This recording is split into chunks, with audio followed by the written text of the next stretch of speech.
আমাদের সবারই সপ্তাহে কারোর না কারোর একদিন হলেও ভেজ ডে থাকে, যেদিন আমরা পিওর ভেজ খাই। তো আজকে আমরা একটা খুব সুন্দর ভেজ রান্না করছি, ছোট আলুর দম পালং শাক দিয়ে। শীতকালে পালং শাক খুবই অ্যাভেলেবেল, সাথে ধনেপাতাও থাকে খুবই অ্যাভেলেবেল। তাই চলো কিভাবে আমরা বানালাম সেটা তোমাদেরকে একবার দেখাই। তো চলো, প্রথমেই ছোট আলু আমরা সবাই জানি যে একটুখানি গরম জলে নুন দিয়ে সেদ্ধ করলে খোসা ছাড়াতে খুব সুবিধে হয়। তো সেইভাবেই আমরা সেদ্ধ করে খোসা ছাড়িয়ে নিয়েছি। এবার আমরা দেখো ছোট আলুগুলোকে তেলের মধ্যে ফ্রাই করছি। প্রথমে আলুগুলোকে দিয়েছি, তারপরে কিন্তু নুন দিয়ে একটু ভাজা ভাজা করে নিয়েছি। তারপরে আমরা একটু হলুদ গুঁড়ো, একটু লঙ্কা গুঁড়ো, সাথে কাশ্মীরি রেড চিলি পাউডার দিয়ে দেখো লাল লাল করে সুন্দর করে কি সুন্দর ফ্রাই করে নিয়েছি।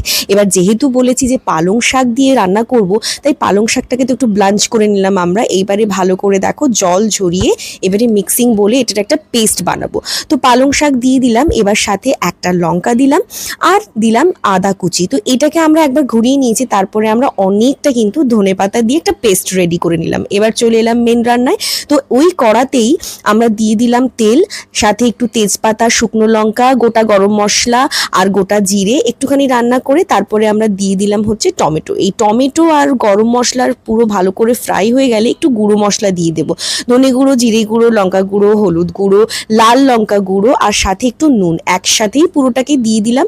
আমরা সবাই জানি ভেজ রান্না খুবই তাড়াতাড়ি হয়ে যায়। তো মশলাটা দেখো তেলের সাথে কষিয়ে নিয়ে এবারে আমরা যে পেস্টটা করে রেখেছিলাম সেই পেস্টটা কিন্তু আমরা দিয়ে মশলার সাথে ভালো করে কষাবো। সাথে দেখো কাঁচা লঙ্কা 2-3টে দিয়ে দিলাম। এরপরে ভালো করে মশলাটাকে কষিয়ে ঢাকা দিয়ে রেখেছিলাম কিছুক্ষণ। এবার ঢাকাটা খুলে তোমাদেরকে দেখাচ্ছি পুরো কি সুন্দর দেখো তেল বেরিয়ে এসেছে, রংটাও একটু চেঞ্জ হয়েছে। এবারে আমরা কি করব, যে ভেজে রেখেছিলাম আলুগুলো সেগুলো মশলার সাথে মিশিয়ে ভালো করে আমরা নাড়াচাড়া করব। আলুর সাথেও মশলাটা একটু রান্না করব কিছুক্ষণ ধরে। তারপরে আমরা কিন্তু এখানে অ্যাড করব জল। তো মিক্সিতেই আমরা একটু জল দিয়ে সেই জলটাই আমরা মশলা মাখা জলটাই আমরা দিয়ে দিলাম। আমরা যেরকম গ্রেভি রাখবো সেরকমই জল দেব, দিয়ে ভালো করে কিন্তু আরেকবার নাড়িয়ে চাড়িয়ে কুক করব কিছুক্ষণ। তারপরে কিন্তু কিছুক্ষণের জন্য ঢেকে রেখে দেব।